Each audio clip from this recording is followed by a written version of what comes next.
ফিরে এলাম বিরতির পর। ভারতের বিরুদ্ধে মার্কিন প্রেসিডেন্ট ডোনাল্ড ট্রাম্পের ব্ল্যাকমেলিং এর মঙ্গলবার কড়া ভাষায় জবাব দিল রাশিয়া। ভারতের বিরুদ্ধে মার্কিন প্রেসিডেন্ট ডোনাল্ড ট্রাম্পের ব্ল্যাকমেলিং এর মঙ্গলবার কড়া ভাষায় জবাব দিল রাশিয়া। তেল বাণিজ্য নিয়ে গত কয়েকদিন ধরে ট্রাম্প ভারতকে অনবরত ব্ল্যাকমেল করে চলেছেন। ট্রাম্পের সর্বশেষ হুমকি হচ্ছে ভারত রাশিয়ার কাছ থেকে তেল কিনে অন্য দেশকে বেচছে। রাশিয়ার কাছ থেকে তেল কেনা বন্ধ না করলে শুল্ক হারে আরও বোঝা চাপাবে আমেরিকা। অর্থাৎ এক কথায় নয়াদিল্লিকে সরাসরি ভয় দেখিয়ে রুশ ভারত বাণিজ্য চুক্তি বন্ধ করার চাপ দিয়ে চলেছেন ট্রাম্প। রাশিয়া এর জবাবে ট্রাম্পের মুখের উপর জানিয়ে দিয়েছে যে কোনো সার্বভৌম দেশের বাণিজ্য বন্ধু বাছাইয়ের অধিকার রয়েছে। আমেরিকা ইচ্ছাকৃতভাবে ভারতের উপর অবৈধ বাণিজ্য চাপ প্রয়োগ করছে। রাশিয়ার কাছ থেকে ভারত তেল কিনলে শুল্ক হার বাড়িয়ে দেওয়ার মার্কিন প্রশাসনের হুমকিকে কঠোর নিন্দা করে ক্রেমলিন। বলেছেন সার্বভৌম দেশের অধিকার রয়েছে, তারা নিজের মনের মতো বাণিজ্য অংশীদার বাছাই করতে পারে। সোমবার রাতে সমাজ মাধ্যমে একটি পোস্টে ট্রাম্প লেখেন, ভারত শুধু বিপুল পরিমাণে রাশিয়ার তেল কিনছে না, বরং সেই তেলের বড় অংশ খোলা বাজারে বিক্রি করে লাভও করছে। ইউক্রেনে রাশিয়ার আগ্রাসনে কত মানুষের মৃত্যু হচ্ছে তা নিয়েও ভারতের কোনো মাথা ব্যথা নেই। এই কারণেই আমি ভারতীয় পণ্যের উপর শুল্ক আরও বাড়াবো। যদিও জরিমানার অঙ্ক স্পষ্ট করেননি তিনি। রাশিয়া থেকে তেল কেনার জন্য মার্কিন প্রেসিডেন্ট ডোনাল্ড ট্রাম্প যখন ভারতকে শুল্ক বাড়ানোর হুমকি দিচ্ছেন, ঠিক তার কয়েক ঘন্টার মধ্যেই তীব্র প্রতিক্রিয়া দিয়েছে ভারত।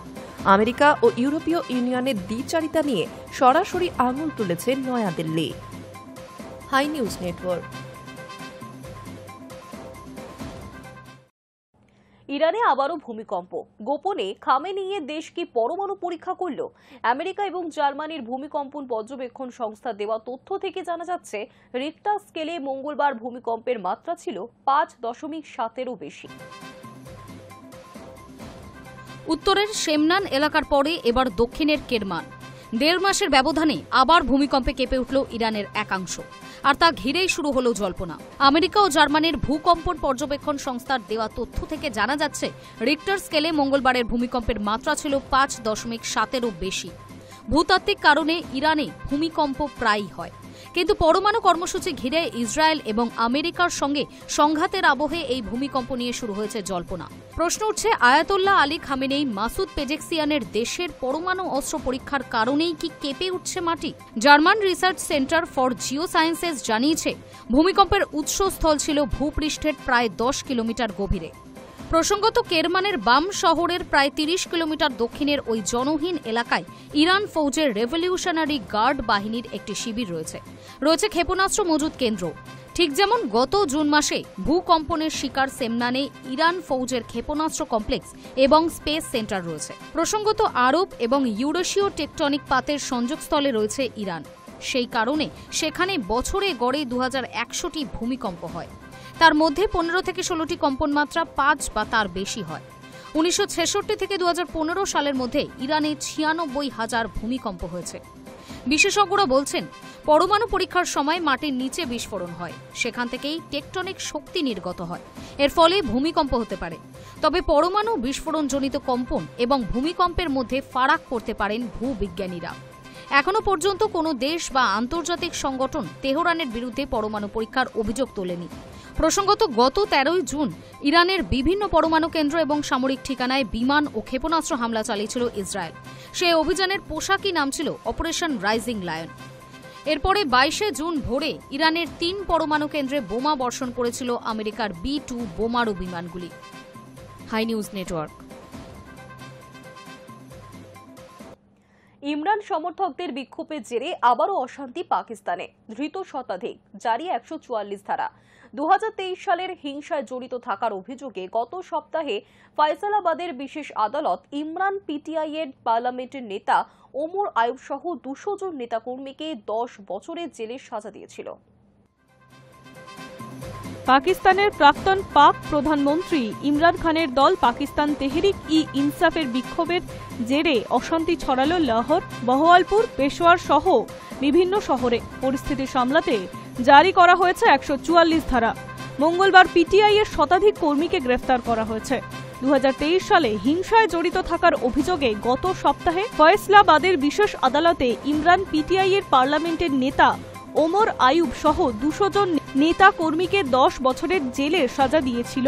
তারপরেই প্রতিবাদ বিক্ষোভে নেমেছে প্রাক্তন পাক ক্রিকেটার অধিনায়কের অনুগামীরা। তাদের অভিযোগ, রাজনৈতিক প্রতিহিংসার শিকার হয়েছেন ইমরান। প্রধানমন্ত্রী থাকাকালীন আইন ভেঙে বিদেশ উপহার আত্মসাতের অভিযোগ সংক্রান্ত একটি মামলায় 2023 সালে 5ই আগস্ট থেকে ইমরান কারাবন্দী। বর্তমানে তিনি আদিয়াল কারাগারে দুর্নীতি মামলায় সাজা ভোগ করছেন। তার বিরুদ্ধে 2023 সালের 9 থেকে 10ই মে হিংসায় মদতের অভিযোগও প্রমাণিত হয়েছে। এছাড়াও চলছে রাষ্ট্রীয় গোপন তথ্য ফাঁসের মামলা।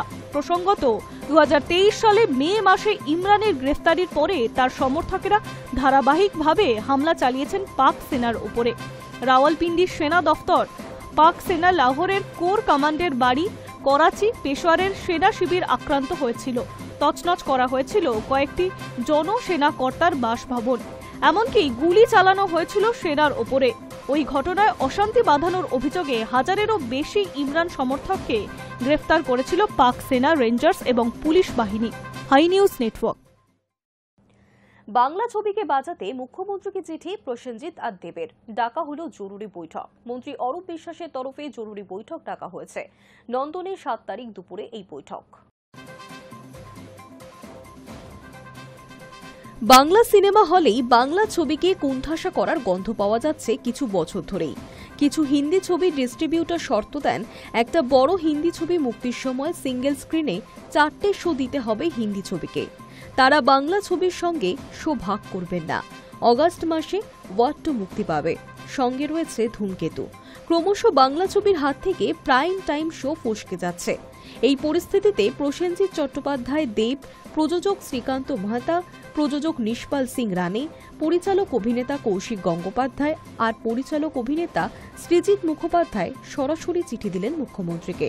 খবর হলো, এই চিঠি পাওয়ার পর মন্ত্রী অরূপ বিশ্বাসের তরফে একটা জরুরি বৈঠক ডাকা হয়েছে। 7 তারিখ নন্দনে দুপুরে এই বৈঠক হবে।